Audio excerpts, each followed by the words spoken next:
क्या कोई सगी बहन अपनी बहन पे ब्लैक मैजिक कर सकती है? ऐसा अक्सर माना जाता है कि जब भी किसी भी इंसान पे कोई भूत प्रेत छोड़ा जाता है या फिर ब्लैक मैजिक किया जाता है तो वो अक्सर उसके किसी अपने द्वारा ही किया जाता है। ऐसे बहुत सारे केसेस हमारी नज़रों के सामने आते रहते हैं। हालांकि वो जो अपने होते हैं ब्लैक मैजिक करने वाले, वो थोड़े ही टाइम में रियलाइज़ भी कर लेते हैं कि शायद जो उन्होंने किया है वो बहुत गलत किया है। कुछ ऐसा ही आज मैं आपके सामने लेके भी आया हूँ, जो कि है उत्तर प्रदेश का। तो चलिए शुरू करते हैं।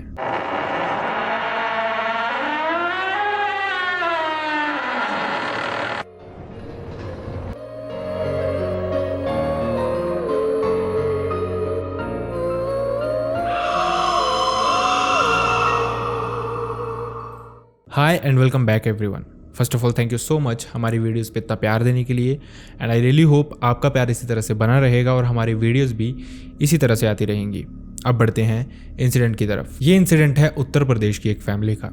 ये इंसिडेंट है अर्ली 2000 का, जब एक फैमिली जिसमें एक हस्बैंड वाइफ और उनकी दो बेटियां रहा करती थी।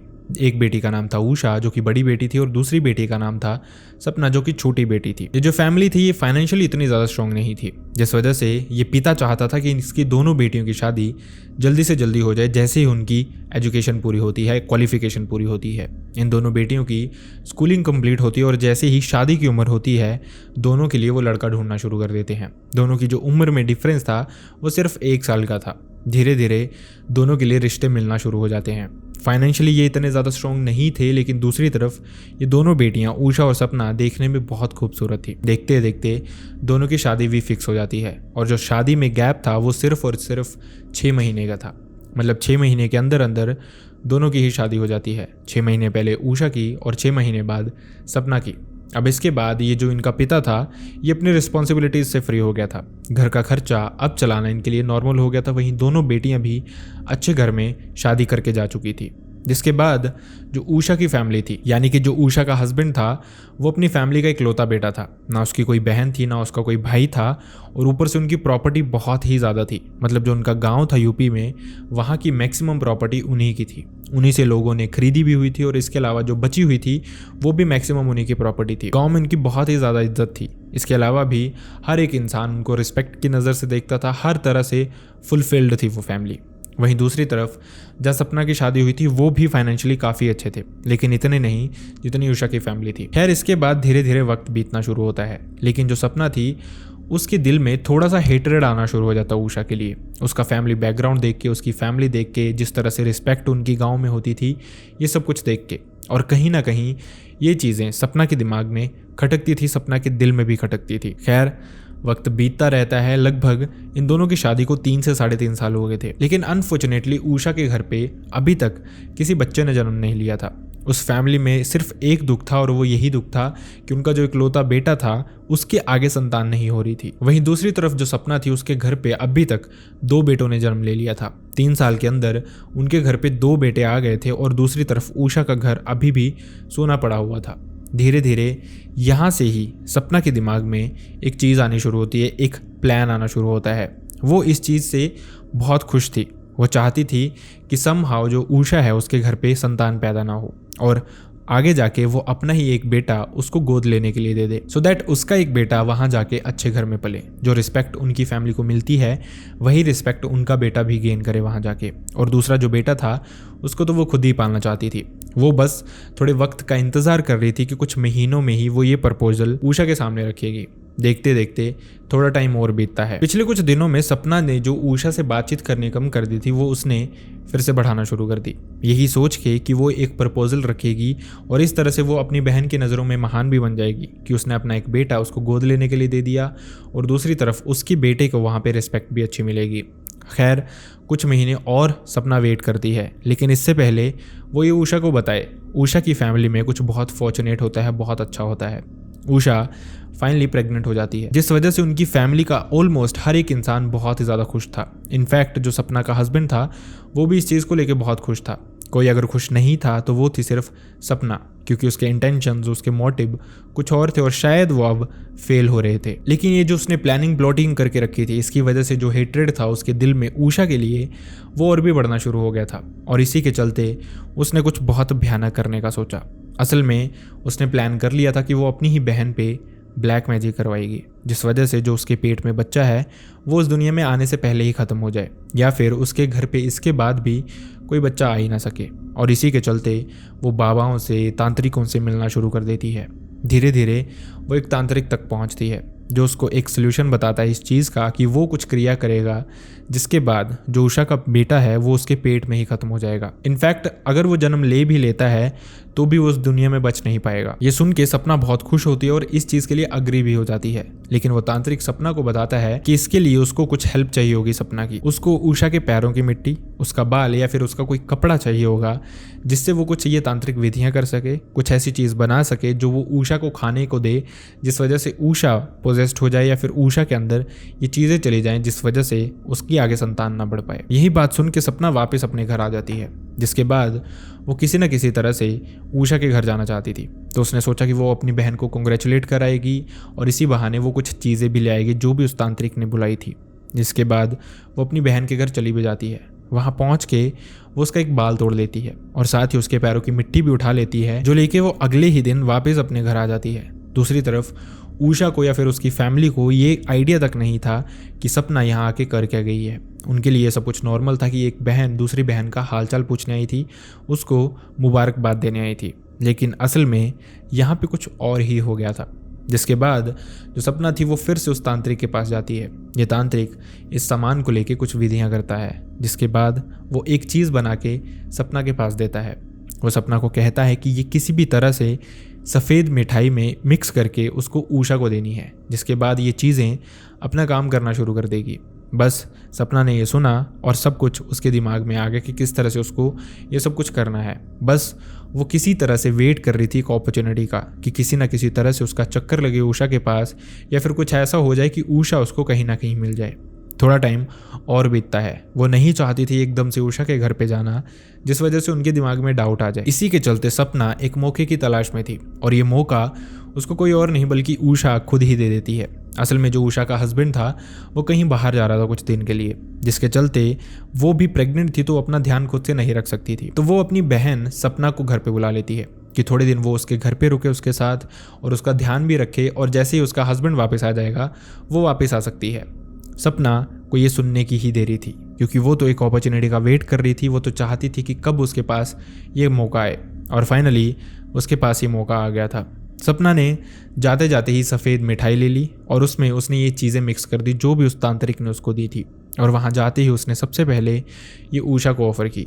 उषा ने भी बहन की दी हुई मिठाई को खाने के लिए 1 मिनट भी नहीं सोचा, लेकिन वो जानती नहीं थी कि इसमें आखिरकार है क्या और उस पर क्या असर होने वाला है। खैर, इसके बाद थोड़े दिन सपना अपनी बहन उषा के पास रहती है। उसके थोड़े ही दिनों के बाद जब उषा का हस्बैंड वापस आ जाता है तो सपना भी वापस अपने घर आ जाती है। बस इस चीज़ का वेट कर रही थी वो कि कहीं ना कहीं से कुछ खबर उसको सुनने को मिले, जो चीज़ें उसने अपनी बहन को दी हैं वो असर करना शुरू कर दे। और वैसे ही कुछ ही हफ्तों में होना शुरू हो जाता है। जो उषा थी उसकी तबीयत खराब होनी शुरू हो जाती है। उसको पेट में अजीब सा दर्द होना शुरू हो जाता है, उसको बहुत ज़्यादा वॉमिटिंग्स आनी शुरू हो जाती हैं। और उसकी माँ ने तो वो कहती थी कि उसको एक रात को अजीब सा साया दिखाई देता है, एक इंसान का साया, एक मर्द का साया, जो कि फिजिकली बहुत स्ट्रॉन्ग और बहुत अजीब सी अपीयरेंस में दिखता था उसको। और वो अक्सर अपने घर पे ही बहुत डरी हुई रहती थी। उसका जो बिहेवियर था वो भी एकदम से डिफरेंट हो गया था। बहुत ही ज़्यादा वॉमिटिंग्स उसको आ रही थी और वो और भी ज़्यादा वीक होती जा रही थी। शायद वो एक बच्चे को जन्म देने के लिए अब कैपेबल ही नहीं थी, इतनी ज़्यादा वीक हो चुकी थी, जिस वजह से बहुत फ्रीक्वेंटली फैमिली के चक्कर हॉस्पिटल के लगते रहते थे। और धीरे धीरे वही हुआ जिसका सपना को इंतज़ार था। जो उषा का बेटा था वो उसके पेट में ही अपनी जान दे चुका था, या फिर ये कहें कि उसके पेट में ही उसकी जान जा चुकी थी, और उसी चीज़ के चलते जो सपना ने उसको खाने के लिए दी थी। और इसके बाद फैमिली का दुख जो था वो बहुत ही ज़्यादा बढ़ गया था। फैमिली को समझना है कि वो करें तो करें क्या। आखिरकार इतने सालों के बाद उनके घर पे खुशी आने वाली थी, लेकिन अब अनफॉर्चुनेटली वो भी जा चुकी थी। सपना समझ गई थी कि उसके पास यही टाइम है, लोहा गर्म है और हथौड़ा मारने का यही सबसे सही टाइम है। तो उसने बिना देरी किए अपनी बहन के सामने ये प्रपोजल रख दिया, जिसके बाद उषा ये सुनते ही बहुत खुश हो गई थी, क्योंकि वो एक तरह से डूब रही थी और ऐसा माना जाता है कि डूबते को तिनके का सहारा। और यही शायद वो सहारा था जो उषा उस समय चाहती थी। लेकिन वो अपने हस्बैंड से इस बात को डिस्कस करती है। उसका जो हस्बैंड था वो भी इस चीज़ से बहुत ही ज़्यादा खुश था और वो बहुत ही ज़्यादा थैंकफुल थे सपना के। लेकिन उनके दिमाग में सिर्फ एक चीज़ चल रही थी कि सपना अपने बेटे के बिना कैसे रह पाएगी, इतना दुखी वो कैसे रह पाएगी और हमारे लिए वो कितना बड़ा सेक्रीफाइस कर रही है। इसी के चलते उनको सपना का छोटा बेटा लेना अच्छा नहीं लग रहा था। लेकिन सपना ने उसके बाद भी उनको काफ़ी इंसिस्ट किया, बहुत हैप्पीली, क्योंकि उसका जो मोटिव था वो तो पूरा हो गया था। और इसी के चलते फाइनली उषा की फैमिली भी मान जाती है और सपना अपने छोटे बेटे को उषा के पास दे देती है। अभी तक जो सपना का छोटा बेटा था, जब उसने उषा को इसको गोद दिया था तब तक उस बच्चे की उम्र 2 से 2.5 साल की हो गई थी और वो देखने में बहुत फिट था। उसने चलना फिरना शुरू कर दिया था, इनफैक्ट कुछ वर्ड्स तक बोलना शुरू कर दिए थे। देखने में क्लियरली लगता था कि वो बच्चा बहुत फिट है, वो बच्चा एकदम नॉर्मल है। लेकिन जैसे वो उषा के घर गया, धीरे धीरे उसकी उम्र बढ़नी शुरू हुई। कुछ ही सालों में जब इस बच्चे की उम्र 5 से 6 साल हुई तो ये बच्चा धीरे धीरे बहुत अजीब सी हरकतें करना शुरू कर चुका था। वो बहुत ही ज़्यादा डरा हुआ रहता था। जैसे उसको कोई चीज़ डराती है या फिर अगर आप किसी बच्चे को डराते हैं तो वो डर उसके दिमाग में हमेशा के लिए बैठ जाता है। शायद उसी तरह का एक डर था जो कि पूरी तरह से इस बच्चे के दिल में बैठ गया था और वो बहुत अजीब सी हरकतें करता था। वो कभी कभार ऐसे चीखते हुए उठता था कि वो अंकल मुझे दिख रहे हैं, वो मुझे मार देंगे, वो मुझे मार देंगे। लेकिन कोई जानता नहीं था कि उसको कौन दिखता है, कौन उसको मार देगा। वो बहुत अजीब सा बिहेव करता था, जैसे अगर वो सोता था तो सोता ही रहता था, अगर उठेगा तो उसके बाद सोएगा ही नहीं, कई घंटों कई दिनों। ये चीज़ बहुत अजीब थी। इनफैक्ट उसकी स्कूल जाने की उम्र हो गई थी, लेकिन मेंटली वो इतना ज़्यादा स्टेबल नहीं था कि फैमिली उसको स्कूल भी भेज पाए। स्कूल जाते ही वो बहुत अजीब सी हरकतें करता था, चलता चलता कहीं भी गिर जाता था जिस वजह से उसको चोट लग जाती थी। कभी किसी दूसरे बच्चे को मार देता था, कभी दूसरे बच्चे को पीट देता था और वो भी इतना ब्रूटली कि कोई भी बच्चा नॉर्मली कर ही नहीं सकता। ऐसा लगता था कि शायद वो अपने आपे में ही नहीं होता और वो ये चीज़ें खुद से नहीं करता, कोई चीज़ उससे ये सब कुछ करवाती है।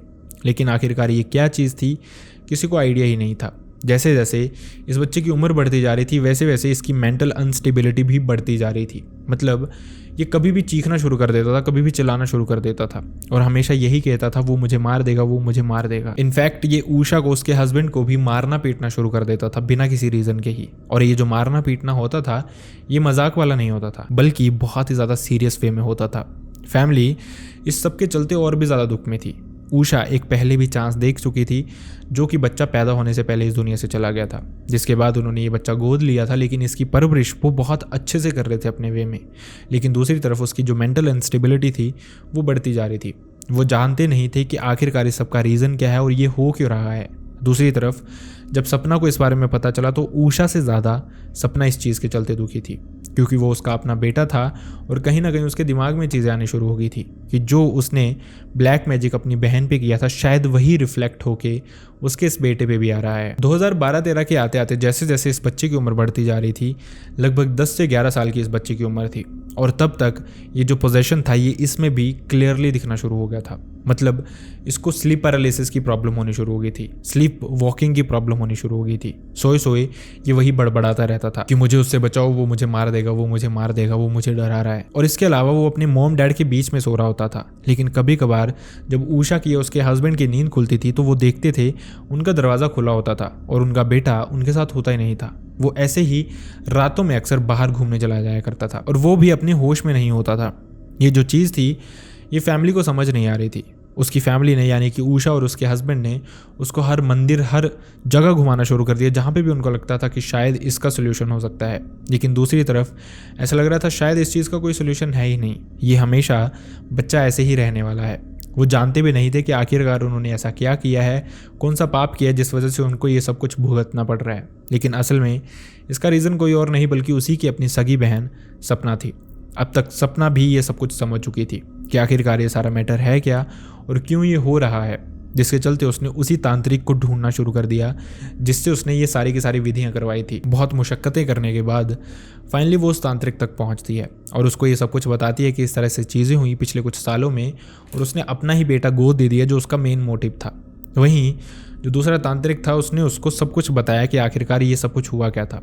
उसने बताया कि ये जो चीज़ उसने करवाई थी असल में उसने एक शैतान जो था वो उषा पे छोड़ा था जिस वजह से वो उसके सराउंडिंग रहता था हमेशा, और उसका मोटिव सिर्फ यही था कि उसके पेट में अगर बच्चा है तो उसको जन्म नहीं लेने देगा, अगर जन्म लेगा तो वो या तो उसको मेंटली पूरी तरह से डिस्टर्ब कर देगा, जिस वजह से धीरे धीरे उस बच्चे की जान चली जाएगी, वो वीक होता जाएगा, या फिर वो पूरी तरह से पागल ही रहेगा लाइफ लॉन्ग। और अब ये सारा का सारा मैटर जो था वो सपना के सामने आ गया था, और इसका सोल्यूशन सपना उस तांत्रिक से चाहती थी।